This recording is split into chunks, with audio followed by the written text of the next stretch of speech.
تو زمانہ کروٹ لیتا ہے. وہاں جناب نوح کا بیٹا بغاوت و سرکشی کرتا ہے، اور یہاں جناب ابراہیم علیہ السلام کا بیٹا تسلیم و رضا کا پیکر بن کر وہ اسوہ اور وہ نمونہ پیش کرتا ہے کہ پھر تاریخ انبیاء میں اور آنے والے ادوار میں ابراہیم اور اسماعیل کی قربانی کو زمانے کی کوئی گرد اپنے نیچے چھپا نہیں سکی ہے. حضرات گرامی، قرآن مجید فرقان حمید نے جناب ابراہیم علیہ السلام اور جناب اسماعیل علیہ السلام کے انداز بیان کو اور انداز قربانی کو، انداز تسلیم و رضا کو اتنے خوبصورت انداز سے پیش فرمایا کہ اس واقعے کو دیکھ کر رب کریم نے ایسی منظر کشی فرمائی. کلام الملوک ملوک الکلام، یہ تو شہنشاہ کا کلام ہے، اس کے سامنے تو سب قادر الکلام عاجز اور درماندہ نظر آتے ہیں. انی ارا فی المنام انی اذبحک فانظر ماذا تری، اے میرے بیٹے میں نے تجھے خواب میں ذبح کرتے ہوئے دیکھا ہے. وہ تسلیم و رضا کا پیکر، نبوت کے زیر سایہ پروان چڑھنے والا اسماعیل، نہ کتابوں سے نہ کالج کے در سے پیدا، دی ہوتا ہے بزرگوں کی نظر سے پیدا. جناب ابراہیم علیہ السلام کی نظر کا تربیت یافتہ یہ فیضان نظر تھا یا مکتب کی کرامت تھی؟ یہ فیضان نظر تھا یا مکتب کی کرامت تھی؟ اسماعیل کو کس نے سکھائے ہیں آداب فرزندی؟ وہ تسلیم و رضا کا پیکر، وہ ہمت و شجاعت کا ایک نمونہ کامل جناب اسماعیل علیہ السلام اپنے باپ کے سامنے یہ عرض کرتا ہوا نظر آتا ہے. فانظر ماذا تری قال یا ابت افعل ما تؤمر، اے میرے باپ، اے میرے پدر بزرگوار، جو کچھ آپ نے خواب میں دیکھا ہے، جس کا آپ کو حکم دیا گیا ہے، اسے کر گزریے. ڈر کس بات کا ہے؟ آپ اپنے رب کے حکم پر عمل کیجئے. ستجدنی انشاءاللہ من الصابرین، میں نے آپ کی گود میں پرورش پائی ہے، میں نے سایہ نبوت میں چلنا سیکھا ہے. اے ابو الانبیاء، میری گردن پہ چھری چلا کے تو دیکھیے، میرے وجود میں حرکت نہ آئے گی. اور تاریخ اس بات پر شاہد عادل ہے کہ باپ نے بیٹے کے گلے پر چھری چلا دی، رب نے اس قربانی کو قبول فرما لیا، بیٹے کے بجائے مینڈا ذبح ہو گیا. یہ الگ بات ہے، لیکن نہ باپ قربانی دینے سے ہچکچایا اور نہ ہی بیٹے نے قربانی دینے میں ذرہ برابر تأمل کا مظاہرہ کیا.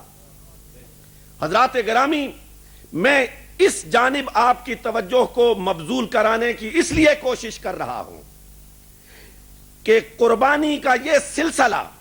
جو ابو الانبیاء جناب ابراہیم علیہ السلام کی ذات والا صفات سے شروع ہوا، باپ نے بیٹے کے گلے پر چھری چلائی، عشق کی ابتدا کی، محبت اور تسلیم و رضا کی پہلی اینٹ رکھی، اس لیے کہ اس کی تکمیل کرنے والا کوئی اور تھا. رب کریم، وہ پوری کائنات کو دیکھنے والی ذات وحدہ لا شریک،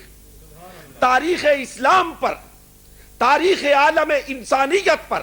ایک ایسا نقش ثابت کرنا چاہتی تھی کہ دیکھو ملت ابراہیمی کا مؤسس اور بانی جس قربانی کی ابتدا کر رہا ہے، جس عظمت کی، جس شجاعت کی، جس اعلی قدر کی ابتدا کر رہا ہے،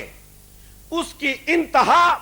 میرے محبوب مکرم جناب مصطفیٰ کا نواسا انتہا کر رہا ہے۔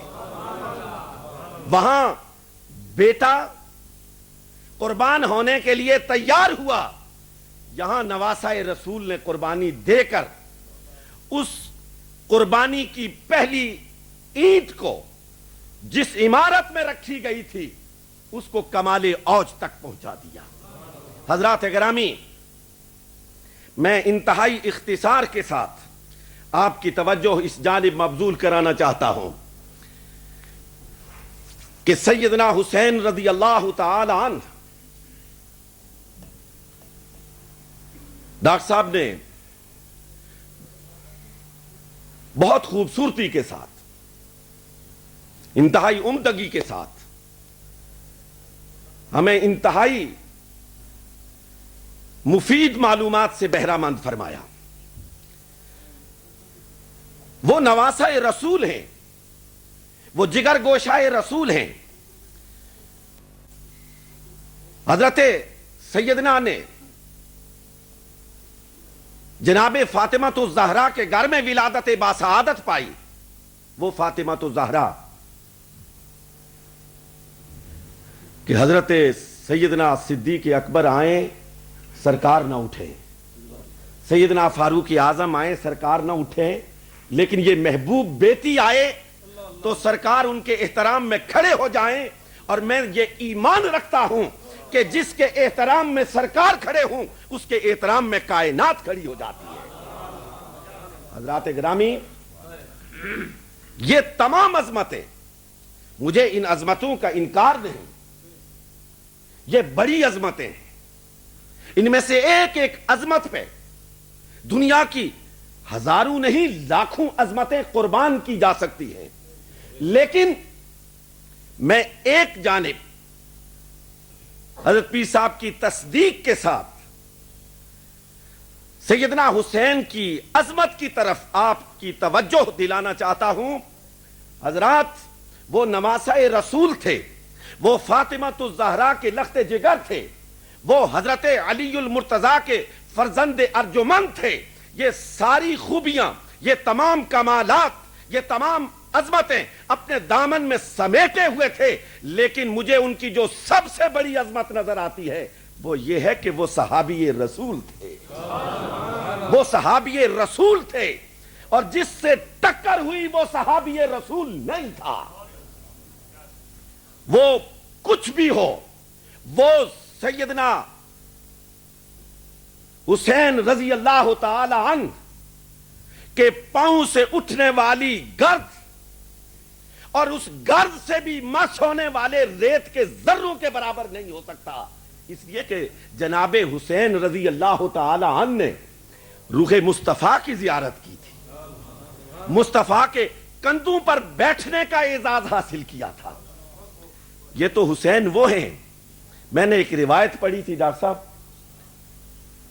کہ حضرت عبداللہ ابن عمر رضی اللہ تعالی عنہ اور سیدنا حسین رضی اللہ تعالی عنہ بچپن میں کھیل رہے، کسی بات پہ تھوڑی سی دونوں میں ایک کشیدگی کی صورت پیدا ہوئی، تو سیدنا حسین رضی اللہ تعالی عنہ نے ذرا جوش میں آ کر فرمایا کہ تم کیا بات کر سکتے ہو میرے ساتھ، تم مجھ سے کیا بات کر سکتے ہو، تم تو میرے نانا کے غلام کے بیٹے ہو۔ سیدنا فاروق اعظم کے بیٹے تھے، بات ذرا دل پہ جا کے لگی اور تیر بن کے لگی، تھوڑا سا غصہ آ گیا، بھاگے ہوئے گھر چلے گئے اور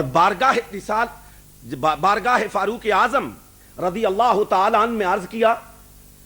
کہ ابا مجھے آج حسین نے تانا دیا ہے۔ فرمایا کیا کہا؟ عرض کیا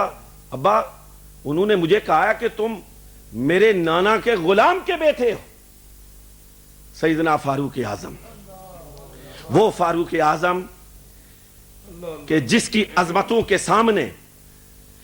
کیسر و کسرا پیوند خاک ہو گئے،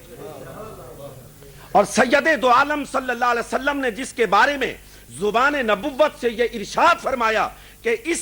میرے صحابی کی، اس میرے جلیل القدر صحابی کی یہ عظمت ہے کہ جس راستے سے گزرتا ہے شیطان راستہ چھوڑ دیتا ہے۔ شیطان کا اور فاروق اعظم کا ملاپ ہو ہی نہیں سکتا، ہو ہی نہیں سکتا، ملاپ ہی نہیں ہو سکتا، اس لیے کہ سرکار فرماتے ہیں وہ راستہ ہی چھوڑ دیتا ہے۔ وہ فاروق اعظم کے راستے میں ان سے مڈ بھیڑ کیسے کر سکتا ہے؟ وہ تو ان کے راستے میں آ نہیں سکتا ہے۔ اس عظمت اور جلالت والا فاروق اعظم جس کی تائید میں اللہ رب العالمین نے آیات قرآنیہ کو نازل فرمایا، وہ اپنے بیٹے سے کہتا ہے بیٹا کیا واقعی حسین نے یہ بات کہی ہے رضی اللہ تعالی کہ تو میرے نانا کے غلام کا بیٹا ہے؟ نے کہا ہاں یہ کہا ہے۔ فرمایا اگر یہ کہا ہے تو پھر کاغذ اور قلم ہاتھ میں لو اور حسین کی بارگاہ میں جاؤ اور انہیں کہو کہ جو آپ نے فرمایا وہ لکھ کے دے دو، وہ لکھ کے دے دو، یہی حسین کا لکھا ہوا میرے لیے جنت کی ضمانت اور توشہ آخرت بن جائے گا۔ اگر محمد کی غلامی کی تصدیق، اگر محمد صلی اللہ علیہ وآلہ وسلم کی غلامی کی تصدیق آپ کا نواسا کر دے تو اس سے بڑھ کر عمر کے لیے افتخار اور اعزاز کیا ہو سکتا ہے؟ حاضرین گرامی مرتبت، جب حسین رضی اللہ تعالی عنہ کی ولادت باسعادت ہوئی نا اور آپ کو حضور علیہ الصلوۃ والسلام کی بارگاہ میں پیش کیا گیا تو سرکار کے چہرہ اقدس پر مسکراہٹ کے آثار بھی نمودار ہوئے، اور سرکار علیہ الصلوۃ والسلام کی ان ما زاغ البصر وما طغی کی پر نور آنکھوں سے آنسوؤں کی ایک نہر بھی پھوٹی، اس لیے کہ سرکار اپنی بیٹی کے گھر میں ولادت پانے والے اس فرزند ارجمند پر خوشی کا بھی اظہار فرما رہے تھے، اور نگاہ نبوت کربلا کے میدان میں حسین کے تڑپتے ہوئے لاشے کو بھی دیکھ رہی تھی۔ حضرات گرامی، اور غالباً یہی سرکار علیہ الصلوۃ والسلام کی نگاہ نبوت کا مشاہدہ تھا کہ زبان نبوت نے ارشاد فرما دیا کہ الحسین منی وانا من الحسین، حسین مجھ سے ہے اور میں حسین سے ہوں۔ یہ بات تو سمجھ میں آ جاتی ہے کہ حسین مجھ سے ہے، اس لیے کہ اس کی رگوں میں میرا خون دوڑ رہا ہے، اس میں تو کوئی شک نہیں کہ وہ فاطمہ الزہرا کا لخت جگر ہے، لیکن میں حسین سے ہوں، یہ بات غور طلب ہے۔ اور جو اس تاریخ کے اہم موڑ پر آ کر رک جاتے ہیں اور بہک جاتے ہیں اور کبھی کبھی اپنی عقل میں غوطہ زن ہو کر گمراہی کے راستے کو اختیار کر لیتے ہیں، دوستو سوچو تو صحیح، آپ کا آقا کیا کہہ رہا ہے کہ حسین مجھ سے ہے، میں حسین سے ہوں، اس لیے